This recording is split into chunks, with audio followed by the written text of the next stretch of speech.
சிந்தாமணியும் ரோஹிணியும் வந்து police arrest பண்ணி கூட்டிட்டு போறாங்க. அப்ப வந்து மனோஜ் வந்து சொல்றான், நீ என்ன ஏமாத்துறதுக்கு உனக்கு தேவைதாண்டி அப்படின்ற மாதிரி வந்து சொல்றாங்க. தொடர்ந்து கதையை பார்க்கலாம் வாங்க. அதுக்கு முன்னாடி நம்ம சேனலை சப்ஸ்கிரைப் பண்ணி வச்சுக்கோங்க. போலீஸ் ஸ்டேஷன்ல காமிக்கிறாங்க. அண்ணாமலை வந்து, சார் இது என் பையன் தான், இவங்க வந்து என் மருமக தான் அப்படின்ற மாதிரி சொல்றாங்க. ஏன் சார் பையனுங்கிறீங்க, நல்ல ஃபேமிலியா இருக்கீங்க, இவருக்கே அந்த தேவையில்லாத வேலை அப்படின்ற மாதிரி வந்து போலீஸ் திட்டும் போது, இல்ல சார் நான் கார் டிரைவர் தான், நான் எங்க வீட்டு ஃபங்க்ஷன் ஒண்ணு வந்து கோயில் வச்சு அப்ப என் மச்சினிச்சியோட செயினை வந்து ஒருத்தி அடிச்சுட்டா, அதை கண்டுபிடிக்கிறதுக்காக தான் அந்த வீட்டுக்கு வந்திருந்தோம் அப்படின்ற மாதிரி வந்து சொல்றாங்க. என்ன சொல்றீங்க, ஒண்ணுமே புரியலையே, நீங்க சொல்றது எல்லாமே எல்லாரும் சொல்ற கதை மாதிரி தான் இருக்கு அப்படின்ற மாதிரி வந்து போலீஸ் கேட்கும்போது, இல்ல சார் உண்மையாவே இதான் நடந்துச்சு, என் ஒய்ஃபோட தங்கச்சி நகையை வந்து ஒருத்தி கோயில்ல அடிச்சுட்டா, அதுவும் இல்லாம புருஷன் வந்து காலி செயினோட வந்தா வீட்டுக்கு வல்லாட்டி வராதுன்னு சொல்லி அனுப்பிட்டாரு, அவரு கூட ஒரு போலீஸ் தான் சார் அப்படின்ற மாதிரி சொல்றாங்க. என்ன போலீஸா, என்ன சார் அப்படி சொல்றீங்க அப்படின்னு சொல்லி கேட்கும்போது, ஆமா சார் அவர் டிராபிக் போலீஸ் தான், அவங்க வந்து இது மாதிரி சொல்லி அனுப்பிட்டாரு அப்படின்ற மாதிரி சொல்றாங்க.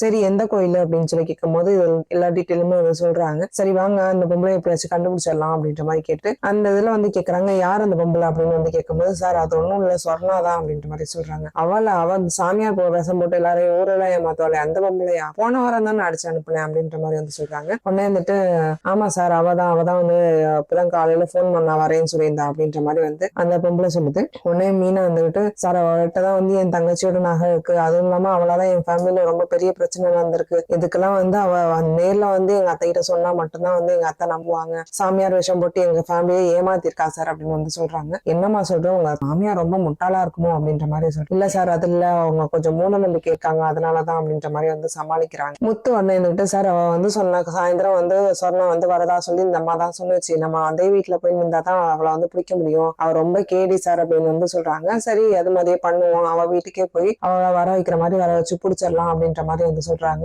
இந்த பக்கம் வந்து சிந்தாமணியை காமிக்கிறாங்க. சிந்தாமணி விஜயா பார்வதி 3 பேர் வந்து பேசிட்டு இருக்காங்க. அந்த டைம்ல வந்து விஜயா வந்து சொல்லிடுறாங்க, நீங்க கூட்டிட்டு வந்தீங்களா அந்த சாமியாரை வந்து திருடின்னு சொல்றாங்க மீனா, அவன் வந்து நகையை அடிச்சுட்டேன்னு சொல்லி நான் வந்து ஆதாரத்தோட வரேன்னு சொல்லிட்டு போயிருக்கா அப்படின்ற மாதிரி வந்து சொல்லிடுறாங்க. உடனே வந்துட்டு என்னங்க சொல்றீங்க அப்படின்னு வந்து கேட்டுட்டு இருக்கும் போது, ஆமா நாளைக்கு காலைக்குள்ள நான் வந்து கூட்டிட்டு வந்துடுறேன் அப்படின்ற மாதிரி சொல்லிட்டு போயிருக்காங்க, என்ன பண்ணுவாங்கன்னு பாப்போம், அவங்க எவ்வளவு சக்தி உள்ள சக்தி சாமியாரு, அவங்கள போய் எவ்வளவு பொய் சொல்லியிருக்கா அப்படின்ற மாதிரி வந்து விஜயா வந்து சொல்லிட்டு இருக்காங்க. உடனே வந்துட்டு பார்வதி வந்து கேக்குறாங்க, நீ வந்து அவ்வளவு சக்தி உள்ள சாமியார் நீ பாத்தியா அப்படின்னு சொல்லி கேட்கும்போது, ஆமா நான் தான் கூட்டிட்டு போய் காமிச்சேன் அப்படின்ற மாதிரி வந்து சிந்தாமணி சொல்றாங்க. எனக்கு என்னமோ இது சரியா வரல, மீனா சொல்றது ஒருவேளை உண்மையா கூட இருக்கலாம், நீங்க 2 பேரும் கூட ஏமாந்துருக்கலாம் அப்படின்ற மாதிரி வந்து சொல்றாங்க. உடனே சிந்தாமணி வந்து மனசுக்குள்ளே நினைக்கிறாங்க, தேவையில்லாம இந்த பார்வை வேற இடத்துல ஒரு ஆளு, இவன் ஒருவேளை நம்மள போட்டு கொடுத்துருவாளோ அப்படின்ற மாதிரி வந்து நம்ம உண்மை தெரிஞ்சு போயிருமோ அப்படின்ற மாதிரி வந்து சிந்தாமணி மனசுக்குள்ளேயே நினைக்கிறாங்க. உடனே கொஞ்ச நேரத்திலேயே வந்து போலீஸ் வந்து அந்த வீட்டுக்கு போயிடுறாங்க. போயிட்டு எல்லாம் செட் பண்ணிட்டு இருக்கும் போது கரெக்டா அந்த சொர்ணம் வந்து வந்துடுறா. வந்து கதவை திறக்கும் போதுமே வந்து யாருமே இல்லாத பார்த்து ஒரு மைண்ட் அவுட் ஆயிட்டே வராங்க.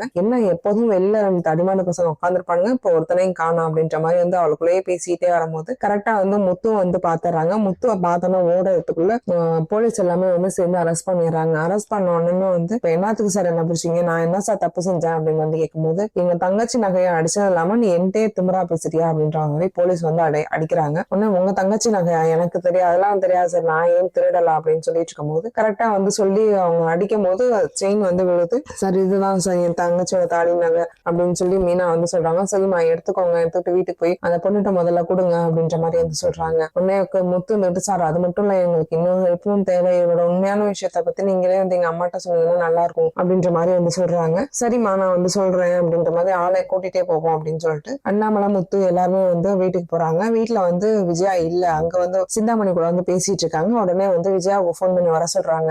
வீட்டுக்கு வா, கொஞ்சம் முக்கியமான விஷயம் பேசணும் அப்படின்னு சொன்னாங்க. எதுக்கு, நான் வரல அப்படின்ற மாதிரி சொல்றாங்க. இல்ல நான் லேட் ஆகும் அப்படின்ற மாதிரி வந்து சொல்றாங்க. இல்ல முக்கியமான விஷயம் இருக்கு, வந்து வீட்டுக்கு வந்து வா அப்படின்னு சொல்லி அண்ணாமலை சொல்றாங்க. சரி இதோ வரேன் அப்படின்னு சொல்லிட்டு சிந்தாமணியும் சேர்த்து அழைச்சுக்கிட்டே வராங்க. என்னாச்சு மாஸ்டர், எதுக்கு என்னையே கூப்பிடுறாங்க அப்படின்னு சொல்லி கேட்கும்போது, தெரியல வாங்க சும்மா போயிட்டு எனக்கு தொலைக்குவாங்க அப்படின்ற மாதிரி வந்து சொல்லிட்டு கூட்டிட்டு போறாங்க. போயிட்டு இருக்கும் போதே வந்து சிந்தாமணி, ஏன் மாஸ்டர் திடீர்னு வந்து உள்ள அர்ஜென்ட் பண்றாங்க அப்படின்னு சொல்லி கேட்கும்போது, ஒருவேளை அந்த பொம்பளை எது வேற யாராச்சும் புடிச்சிட்டு வந்திருப்பாங்க, இவதான் சாமியாட்டி பொம்பளைன்னு சொல்லி எது ஏமாத்துவாங்க அப்படின்னு வந்து சொல்லும் போது சிந்தாமணி வந்துட்டு, மாஸ்டர் எனக்கு ஒரு முக்கியமான வேலை இருக்கு, இங்க இறக்கி விடுறீங்களா அப்படின்னு சொல்லி கேக்குறாங்க.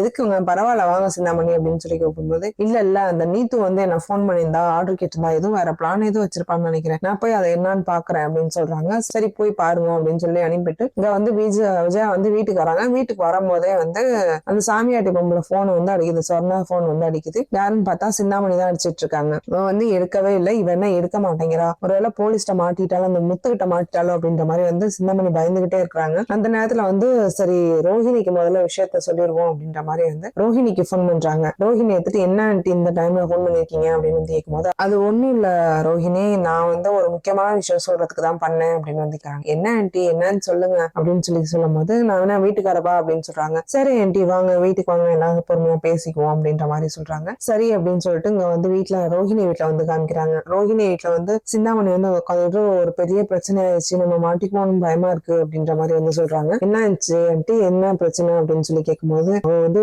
திருட்டு கும்பல அவ்வளவுதான் வந்து சாமியாட்டின்னு சொல்லி வந்து நான் கூட்டிட்டு போனேன், அவ வந்து மாட்டிக்கிட்டாலும் பயமா இருக்கு, நான் போன் பண்ணாலும் எடுக்க மாட்டேங்கிறா அப்படின்ற மாதிரி வந்து சொல்றாங்க. எப்படி ஆன்டிக்கு தெரியும், விஜய் ஆன்டிக்கு எப்படி வந்து தெரியும் அப்படின்ற மாதிரி வந்து ரோஹிணி கேட்கும்போது மீனா தங்கச்சி சீதா நகையை வந்து அவ தேடி இருக்கா, அந்த டைம்ல துரத்திட்டு போய் மீனா பார்த்து கண்டுபிடிச்சிட்டாலாம் அப்படின்ற மாதிரி வந்து சொல்லும் போது ஐயோ என்ன ஆண்டி இப்படி சொல்றீங்க, எதுவும் மாட்டிக்குவாங்களா, என்ன எதுவும் கோத்துட்டுருவாங்களா அப்படின்ற மாதிரி கேட்கறாங்க. அதெல்லாம் ஒண்ணும் பயப்படாத, நான் எப்படி வந்து நான் பாத்துக்கிறேன் அப்படின்ற மாதிரி சொல்லும் போது ஆண்டி உங்களை தான் நம்பிதான் நான் இதுல இருக்கேன், நீங்க பாட்டுக்கு என்னையும் சேர்த்து சொல்லிடுறாங்க, நீங்க சொல்லிட்டீங்கன்னா அப்புறம் நான் மனசு கூட சேர்ந்து வாழ முடியாமையே போயிடும் அப்படின்ற மாதிரி வந்து சொல்றாங்க. அதெல்லாம் நான் பாத்துக்கிறேன் ரோஹிணி, நீ எதுவும் கவலைப்படாத, எனக்கு வந்து மீனாவை பழி வாங்கணும் அது மட்டும் தான் என் நோக்கமே வந்து மத்த ஒன்னெல்லாம் நான் எதுவும் பண்ண மாட்டேன் அப்படின்ற மாதிரி வந்து சொல்றாங்க. சரிங்க ஆண்டி சீக்கிரம் பாருங்க அப்படின்னு வந்து சொல்லிட்டு இருக்கும்போது இந்த பக்கம் வந்து காமிக்கிறாங்க.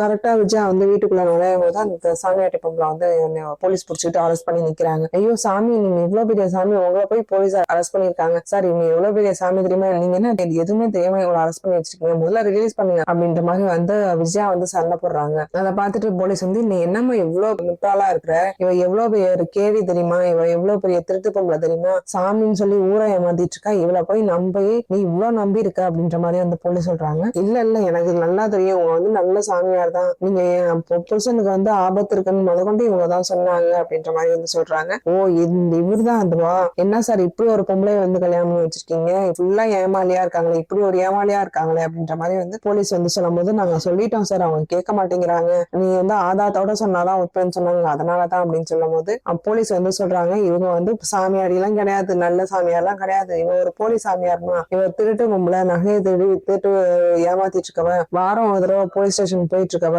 இவளை நம்பி உன் மருமாவில வந்து சொந்த மருமாவில வீட்டை விட்டு வெளியே இருக்கேன், நீ எல்லாம் என்ன பொம்பளை, இதுக்கு மேலாச்சும் ஒழுங்கா இருக்க பாருங்க அப்படின்னு சொல்லிட்டு போயிடுறாங்க. உடனே கொஞ்ச நேரத்துல வந்து முத்து வந்து பேச ஆரம்பிக்கிறாங்க. இப்ப புரிஞ்சுக்கிட்டீங்களா யார் மேல தப்புங்க அப்படின்னு சொல்லும் போது சரி அவதான் வந்து உண்மையான சாமியாட்டி இல்லதான், ஆனா எப்படி என் புருஷனுக்கு கரெக்டா அடிபட்டுச்சு அப்படின்ற மாதிரி கேக்குறாங்க. அவ சொன்னதே பொய், இது வந்து ஆக்சிடென்டா கூட இருக்கலாம், அதுதான் ரீசன் சொல்லி நீங்க எப்படி மீனாவை வந்து அனுப்புவீங்க அப்படின்ற மாதிரி வந்து முத்து கேக்குறாங்க. ஸ்ருதியும் அதான் கேக்குறாங்க. அவங்க வந்து அது வந்து நார்மலா நடந்த ஆக்சிடென்டா கூட இருக்கலாம், அதை நம்பி நீங்க வந்து மீனாவை வந்து இவ்வளவு தப்பா பேசி இப்படி அனுப்பியிருக்கேன் ஆண்டி, அது தப்பு தானே, நீங்க வந்து நீங்க சேலஞ்ச் பண்ணீங்கல்ல, முத்து வந்து ஜெயிச்சுட்டாங்க, மீனா ஜெயிச்சுட்டாங்க, நீங்க போய் ஆராத்தி அடுத்து கூட்டிட்டு தான் வந்துதான் ஆகணும் அப்படின்ற மாதிரி வந்து சொல்றாங்க. என்ன சொன்னீங்க, நான் போய் இந்த பூ கட்டுறவள அந்த வேலைக்காரியை போய் நான் கூட்டிட்டு வரணுமா, என்னாலாம் முடியாது அப்படின்ற மாதிரி வந்து சொல்லும் போது உடனே அண்ணாமலை வந்து சொல்றாங்க அதெல்லாம் கிடையாது, நீ தானே இப்ப வந்து சவால்ல ஏத்துக்கிறேன்னு நீ தானே அப்படியே தைரியமா சொன்ன அப்படின்னு வந்து அண்ணாமலை சொல்றாங்க.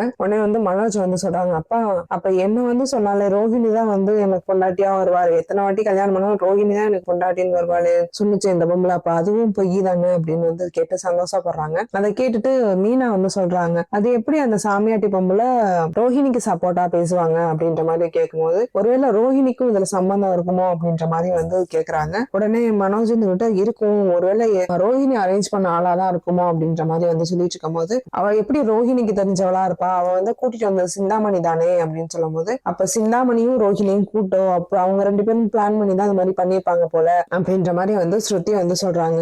இதெல்லாம் வந்து தெரியணும்னா நீங்க யார் கூட்டிட்டு வந்தா யார் இதெல்லாம் பண்ண சொன்னா நான் அந்த பொம்பளையே சொன்னாதான் தெரியும் அப்படின்ற மாதிரி சொல்லிட்டு முன்னே விஜயாவையும் அழைச்சிக்கிட்டு அந்த போலீஸ் ஸ்டேஷனுக்கே போறாங்க. சார் எங்களுக்கு இது ஒரு விஷயத்த மட்டும் கேட்டு சொல்லுங்க அப்படின்ற மாதிரி இந்த போலீஸ்ல கேக்குறாங்க. நம்மள என்ன சார் சொல்லுங்க அப்படின்னு சொல்லி கேட்கும்போது எங்க வீட்டுக்கு வந்து அந்த பொம்பளை அனுப்பி வச்சது யாரு, காசுக்காக தான் பண்ணிருக்காங்கன்னு தெரியும், யாரு கொடுத்ததுன்னு மட்டும் சொல்லுங்க அப்படின்ற மாதிரி கேட்கும் போது அந்த பொம்பளை வந்து சொல்லிடுது ரோஹிணி சொல்லிதான் வந்து நான் வந்தேன், ரோஹிணியும் சிந்தாமணியும் சேர்ந்துதான் எனக்கு காசு கொடுத்தாங்க அப்படின்ற மாதிரி வந்து ரெண்டு பேருமே வந்து போட்டு விட்டுருது அந்த பொம்பளை. இதை கேட்டுட்டு வந்து விஜயா வந்து ரொம்ப ஷாக் ஆகுறாங்க. அப்ப வந்து நான் எவ்வளவு நம்பினேன் சிந்தாமணியே, அவங்க வந்து இப்படி பண்ணிட்டாங்களே, என் பசங்க வாழ்க்கையே வந்து வீணாக்குற மாதிரி இப்படி பண்ணிட்டாங்களே அப்படின்ற மாதிரி வந்து விஜயா வந்து ரொம்ப கோபமா வந்து சொல்றாங்க. அண்ணாமலை வந்துட்டு இப்பனாச்சும் நான் நம்புறியா மீனாவுக்கு வந்து இதுல சம்பந்தம் கிடையாதுன்னு அப்படின்னு சொல்லிட்டு சார் நான் வந்து ஒரு கம்ப்ளைண்ட் கொடுக்கணும், எனக்கு வந்து இந்த டைம்ல வந்து ஒரு ஆக்சிடென்ட் ஆனிச்சு, அதுவும் வந்து யாரோ காரணத்தோட பண்ண மாதிரி எனக்கு தோணுச்சு, அது யாருன்னு மட்டும் கண்டுபிடிச்சு கொடுங்க அப்படின்ற மாதிரி வந்து அண்ணாமலை வந்து போலீஸ் ஸ்டேஷன் வந்து கம்ப்ளைண்ட் பண்ணிடுறாங்க. சரி சார், நாங்க விசாரிச்சுட்டு கூப்பிடுறோம் அப்படின்ற மாதிரி வந்து போலீஸும் சொல்லிடுறாங்க. உடனே வந்து விஜயா வந்து சிந்தாமணிக்கு வந்து போன் பண்றாங்க. நீங்க கொஞ்சம் என்ன பாக்குறதுக்காக வர முடியுமா அப்படின்னு வந்து கேக்குறாங்க. ஒரு நிமிஷம் மாஸ்டர், நான் வந்துடுறேன், ஒரு 1/4 மணி நேரத்துல நான் வந்துடுறேன் அப்படின்ற மாதிரி வந்து சொல்றாங்க. உங்க வீட்டுக்கு வந்தோன்னு வந்து மீனா பார்வதி வீட்டுல தான் இருக்காங்க. மீனா, முத்து எல்லாருமே இருக்காங்க. உங்களை நம்பிதானே நான் வந்து எல்லாத்தையும் பண்ணேன். நீங்க வந்து நல்ல சாமியார கூட்டுட்டு வரீங்கன்னு தான் சொல்லி நான் இவன்கிட்ட கூட சபதம் கட்டினேன். ஆனா நீங்க ஏமாத்திட்டீங்களா அப்படின்னு சொல்லி வந்து கேக்குறாங்க. சிந்தாமணி வந்து சொல்றாங்க, என்ன மாஸ்டர் என்னைய போய் இப்படி பேசிட்டீங்க? நான் எப்போதுமே உங்களுக்கு நல்லதுதானே நினைப்பேன். உங்களுக்கு எப்போதுமே வந்து கரெக்டா நடக்கணும் தானே நான் நினைச்சிட்டு பண்றேன். நீங்க போய் என்னையவே இப்படின்னு சொல்றீங்களே அப்படின்னு சொல்லி கேட்கும்போது அந்த பொம்பளை வந்து சொல்லிட்டா, நீனும் ரோகிணி சேர்ந்துதான் வந்து நீங்க இந்த வேலையை பண்ணுனீங்கன்னு. அவ எவ்வளவு பெரிய பொய்க்காரி, அவ என் பையன் வாழ்க்கையவே வீணாக்கி இருக்கா. நீ அவ கூட சேர்ந்துகிட்டு நீ வந்து இந்த வேலை பார்த்திருக்கல அப்படின்னு சொல்லி பேசிட்டு இருக்கும் போதே வந்து கரெக்டா ரோஹிணி அரெஸ்ட் பண்ணி கூட்டிட்டு வந்துட்டு இருக்காங்க. அங்க வந்து பார்வதி வீட்டுல வந்து சிந்தாமணியும் அரெஸ்ட் பண்ணி கூட்டிட்டு போறாங்க. இதோட எபிசோட் முடியுது. நாளைக்கு நடக்கதை பார்க்கலாம். அதுக்கு நம்ம சேனலை சப்ஸ்கிரைப் பண்ணி வச்சுக்கோங்க.